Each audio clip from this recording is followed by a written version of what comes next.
She looks just like her mom, so cute. Ken, overreacting a bit in front of his cousin's baby, adored the little one. Ah, so tiny and squishy, just like an angel. He poked the baby's cheeks, slipped his finger into the tiny hand, and even cuddled and nuzzled the baby's cheek. His actions were so loving, like those of a doting parent, that everyone present was taken aback.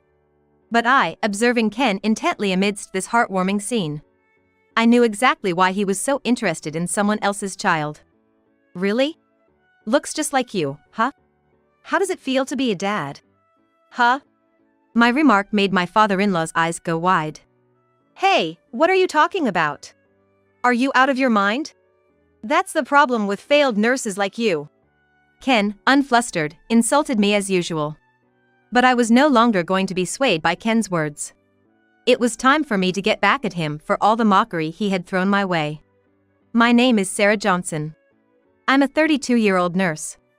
I married Ken, a doctor in the town where I work, after dating him for 6 months, a year ago. Ken, 2 years older than me, works as a doctor in the clinic where I work. The clinic was founded by Ken's father, and his brother Harry also works as a doctor there. It seems like my father-in-law plans to let Ken take over the hospital, and he always discusses important management plans with him.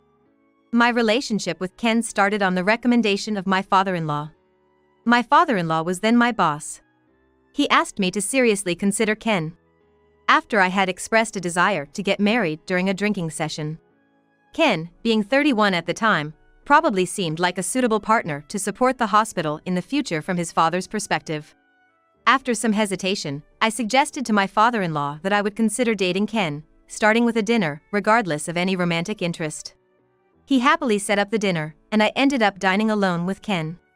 I had only had minimal interaction with Ken through work, and had always avoided non-work-related conversations with him, assuming doctors were always preoccupied with complex matters. However, Ken turned out to be more conversational than I thought. We found common ground in our interest in recent comics and novels, and Ken seemed delighted throughout our conversation. Later, Ken asked me out on a date, and we went to see a movie on a day the hospital was closed.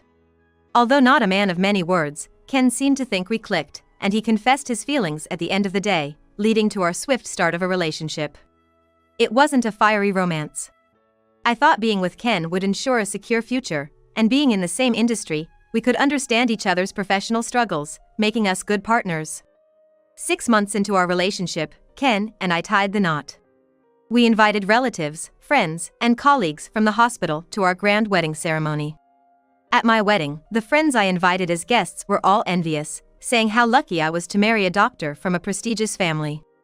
I didn't marry Ken just because he was the son of a clinic owner, but the idea of a secure future was something my parents and I were all happy about. Our marriage started off smoothly, I think. Ken didn't like doing household chores much, so I took care of them myself. As a doctor, Ken often came home late because of extended consultations, and since I could get off work on time, I was eager to do my part for my busy husband. I realized after getting married that I actually enjoyed housework. It used to be a hassle to clean the house or cook for just myself, but doing it for Ken gave me energy. However, Ken never once said my cooking was delicious. I knew he wasn't one to praise others easily, but I wished he would appreciate my efforts a little. Still, I worked hard to maintain a peaceful newlywed life and took care of everything at home. About 3 months into our marriage, I got a call. Hello, Sarah? Hi Julie, what's up? It was from my cousin Julie. She's 4 years younger than me, and we used to live nearby when we were kids, so she's always been clingy like a real sister. We hadn't interacted much as adults, but we reunited at my wedding. Julie is married to a guy named Joseph. He is a brilliant lawyer. When I first met him, I thought he was exactly the kind of man Julie would choose. Julie is very beautiful and stood out even among the guests at my wedding. My friends kept whispering, "Who's that beauty?" When I told them she was my cousin, they were all surprised. I felt a bit miffed knowing they were shocked because I'm plain and average looking. But I reminded myself that I was the star of the show and let it go. But what could Julie want? I was curious and asked. Actually, I'm looking for a hospital.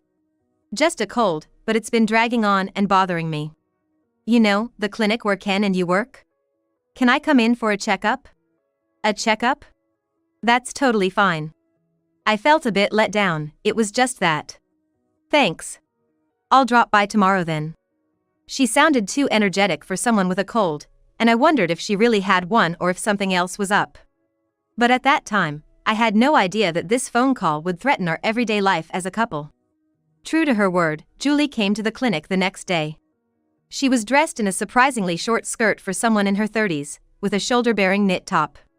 I wondered if it was okay for someone with a cold to be exposed to so much. It was a busy Monday morning, and she had to wait about an hour, but she didn't seem to mind, just playing with her phone. Finally, it was Julie's turn, and by then, it was almost lunchtime. The clinic was about to break for lunch, so I waited at the reception for the last appointment of the morning to finish. But no matter how long I waited, Julie didn't come out of the examination room. Wondering if something was wrong, I was about to ask Ken, who's a doctor, when Julie finally emerged. How did it go? Just a seasonal cold, glad it's nothing serious and that I just need cold medicine. She replied, paying for the visit. But I was puzzled. A 30-minute consultation for a simple cold? Usually, it takes like 5 minutes. Moreover, Julie's face was unusually red when she came out, making me suspect she was hiding a serious illness instead of just having a cold. Are you really okay? Your face is red. Oh, is it? The heating was a bit too high in there. Julie answered coolly and left, saying, "See you again, Sarah." That night, I brought up my concerns to Ken. Julie, my cousin, came in today. Her consultation seemed unusually long. Was there something wrong? Ken raised his eyebrows slightly. Nothing unusual, just a lot of questions about foods and strategies to combat a cold. That's why it took longer. Oh, I see. He said that nonchalantly, and returned to his room. I still wondered if 30 minutes was too long, but no matter how many questions I asked him, Ken did not like to talk about work at home. So I didn't press further. But my slight unease grew when Julie kept visiting the clinic. Insisting that she was still recovering from a cold, she continued to go to the hospital. She was willing to wait for a long time. On each visit, her consultation times were unusually long, sometimes lasting up to 40 minutes. We even scheduled her appointments right before lunch breaks. She agreed to this and didn't complain when patients who arrived later were seen first. After about 5 visits, I started to worry. Julie kept coming to the clinic, and her cold should have gotten better by now. If it wasn't healing, I thought about referring her to a larger hospital. Are you sure you're okay? If it's serious, I can ask the doctor to refer you to a bigger hospital. I suggested. Julie's face went pale at that. No need for referrals. I'm perfectly happy with the treatment here. Don't make a big deal out of it just because we're cousins. She snapped back. I was taken aback, speechless at her sudden outburst. She left briskly, saying, "See you next time." I was stunned and couldn't stop thinking about Julie all day. She must be hiding something. Keeping a secret from me. That's why she got so upset when I tried to delve a little into her private matters. I started to suspect Julie even more. And it was around this time that Ken's behavior began to change drastically. I used to handle all the household chores, but Ken started complaining about my housework. Hey Sarah, aren't my dishes still dirty?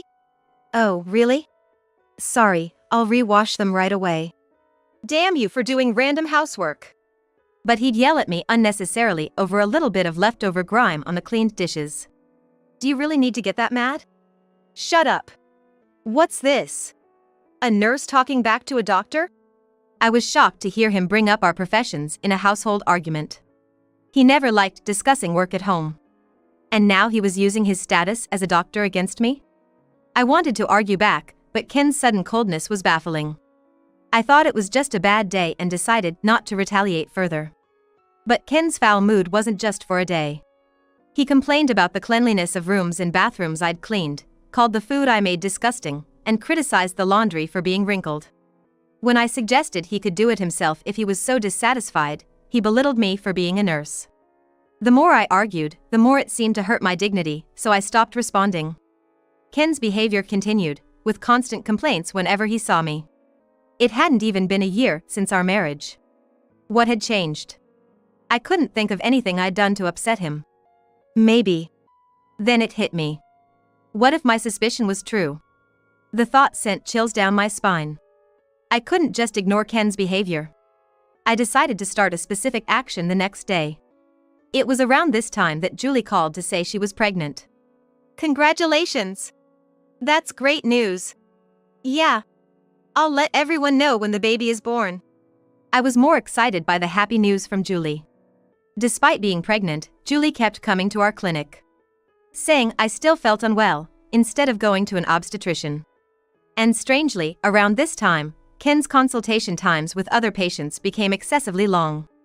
Especially, the consultation times for elderly patients became excessively long, causing the reception area to be overcrowded with waiting patients.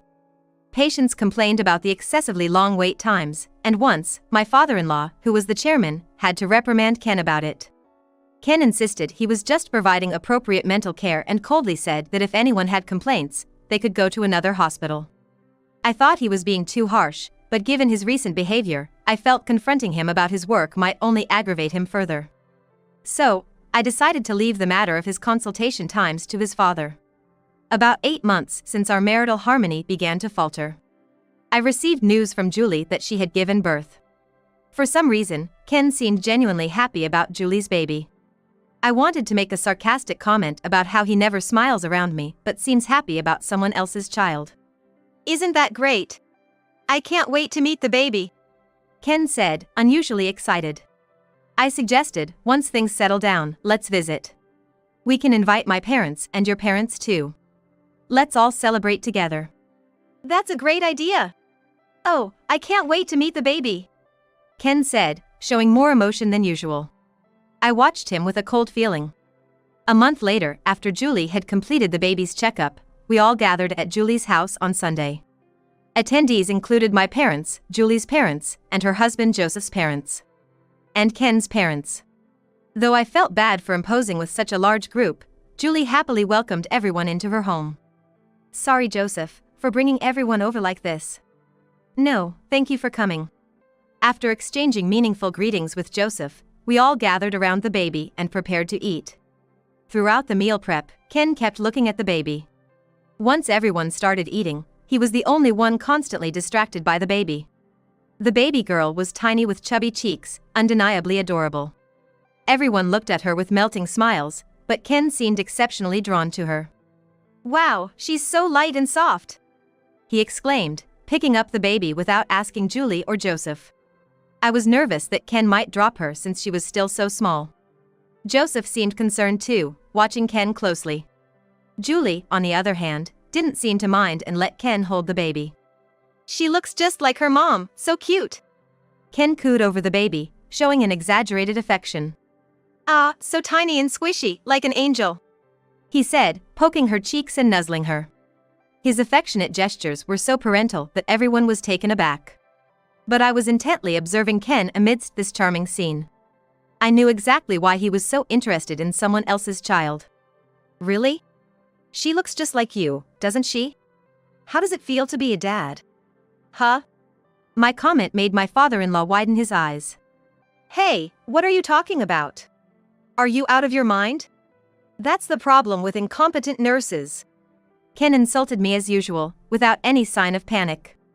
His tone was a stark contrast to the affection he had shown the baby, and everyone except Julie and me seemed shocked by his demeaning words. I was done being swayed by Ken's arguments. It was time to settle the score for all the times he had belittled me. Excuse me, but calling someone a failure is quite an offense. The real failure of a doctor here is you, I retorted strongly, and Ken's eyes widened in surprise. The relatives froze as an unexpected marital argument unfolded. Only Joseph and I, who had discussed this matter beforehand, watched Ken with a firm stance. What? Seriously, what's your problem? You're the one who started this, Ken retorted defensively, his agitation apparent. Seeing his reaction, I was sure of my suspicions. No. You're the one who was dishonest first. That baby, it's not really Joseph's, is it? It's your child, right? Joseph is infertile, you know.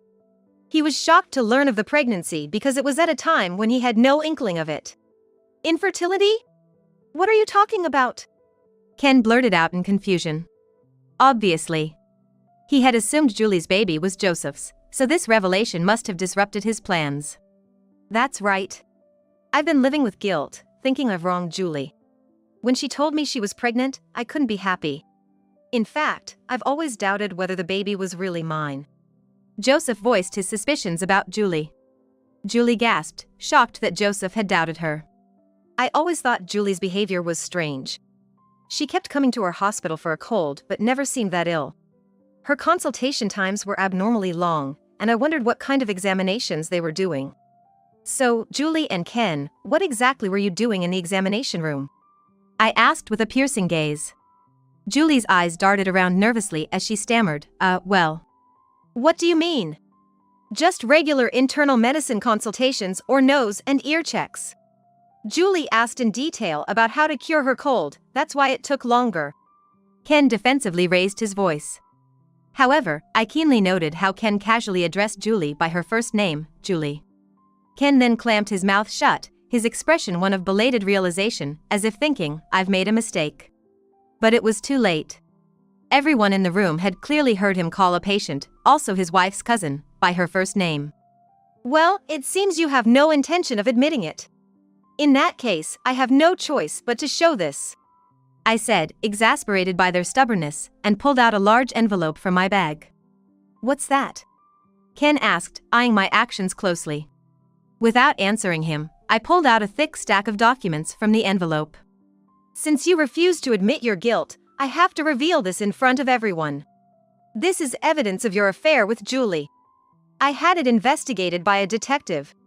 You know, your attitude towards me changed ever since Julie started coming to the hospital.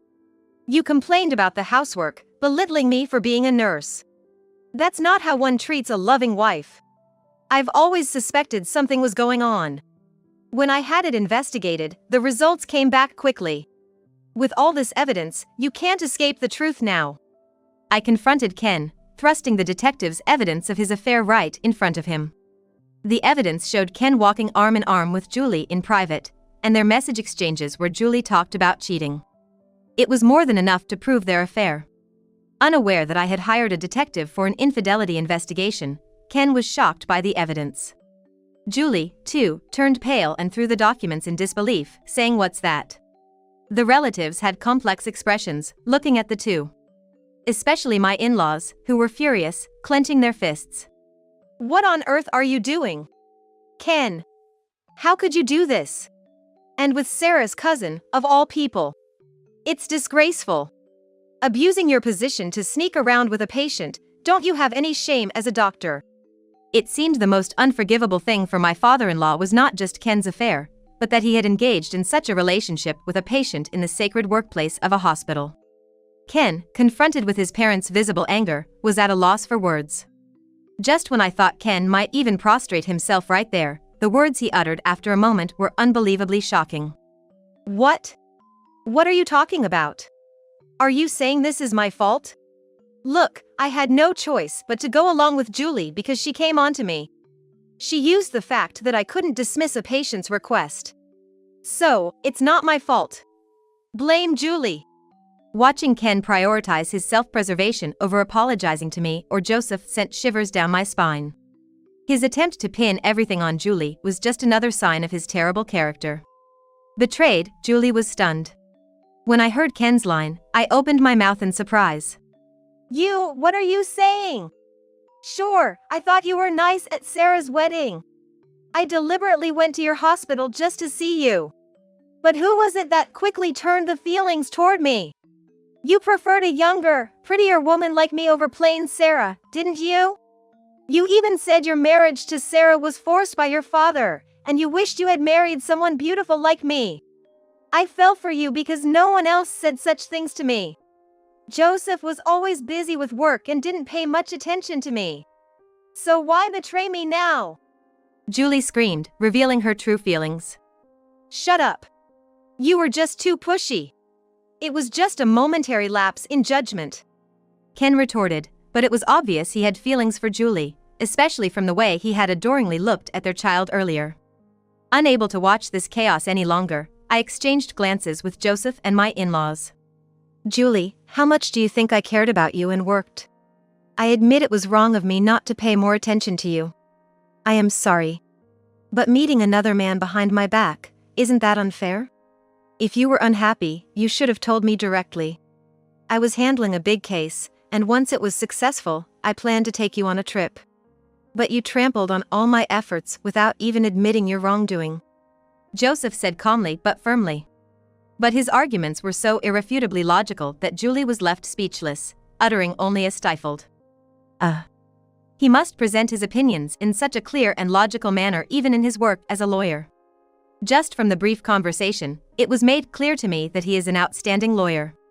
You dare to talk back to me? Julie trembled, her gaze darting around, clearly aware that she had committed adultery. Enough! I'm tired of your excuses. Ken, you're fired from the hospital. I'm rescinding the offer for you to take over. Harry will succeed me. My father-in-law declared, glaring at Ken. Ken, who never expected his affair to cost him his job and future as the clinic's director, was stunned and speechless. What do you mean? Ken stammered, shaking. I know everything. You were overcharging elderly patients for unnecessary consultations and even swindling money during examinations. I found out everything yesterday. My father-in-law revealed, shocking everyone present. It made sense now. Ken's unusually long consultations with elderly patients were due to this deceitful scheme. It's exactly the sort of thing Ken would think of. Why did you? Ken didn't deny his guilt, but he seemed consumed with anger over losing his successor position. The nurses noticed it. The same nurses you looked down upon. They watched the doctors closely. Thanks to them, I was able to notice a serious issue that I had missed because I was too busy. My father-in-law said, smiling kindly at me. Ah. I see. He was protecting me. He was angry seeing me ridiculed by Ken. Realizing this, I felt tears welling up. So, that's it. We're cutting ties with you. Don't ever cross our threshold again. And if you cause any trouble for Sarah or Harry, I won't forgive you. Now, get out. My father-in-law bellowed, his roar echoing like a warlord from a historical TV program, causing all of us to tremble. Ken was clearly the most shocked person. He screamed and fled from the scene. Left behind, Julie looked uncomfortable, but her parents began scolding her, which was a relief for both Joseph and me. I'm so sorry. Julie apologized to me and Joseph, but our resentment had already faded into cold indifference. That day ended with Julie getting a scolding a lot from her parents, and we all dispersed in a heavy atmosphere. Since then, Joseph and I have separated from our respective partners, and Ken and Julie remarried. Ken lost his position as the successor and Julie faced a life of poverty. Ken tried to find work at other hospitals, but his misdeeds at our clinic were well known, and he couldn't find another job. Too proud to take a non-doctor job, Ken struggled to start his job hunt. Julie, busy with childcare, couldn't work, and their constant fights over the lack of income were heard of. They might end up divorcing, I thought. Later, I learned Ken had married me reluctantly, at his father's insistence. His sudden coldness was an attempt to make me initiate the breakup. Knowing Ken's current hellish situation, I couldn't help but feel it served him right. Joseph and I received property division, leaving the couple mired in debt. I wonder how they plan to live from now on. Julie must have dreamed of a wealthy life by marrying Ken, the expected clinic director. But now, her dreams dashed, I can only imagine her despair. But I don't sympathize. If she had stayed with Joseph, she would have had a much happier life. Choosing Ken was her decision. And she should suffer the consequences. Meanwhile, I continue to work as a nurse at my former father-in-law's clinic. The clinic directorship has passed to Ken's brother, Harry, bringing back a vibrant atmosphere. Despite losing trust due to Ken's crimes, we refunded the overcharged fees and regained our patients' trust through my father-in-law and Harry's careful management. Firing Ken turned out to be a good decision. On a personal note, I've grown close to Joseph. As two people who suffered similar fates, we found a lot in common. Joseph continued his work as a successful lawyer, never short of clients. Seeing him dedicated to his work inspires me to do my best too. Perhaps there's a future for Joseph and me, a bond formed through shared adversity. Life is unpredictable. Work, love, I plan to enjoy and give my best to what's in front of me.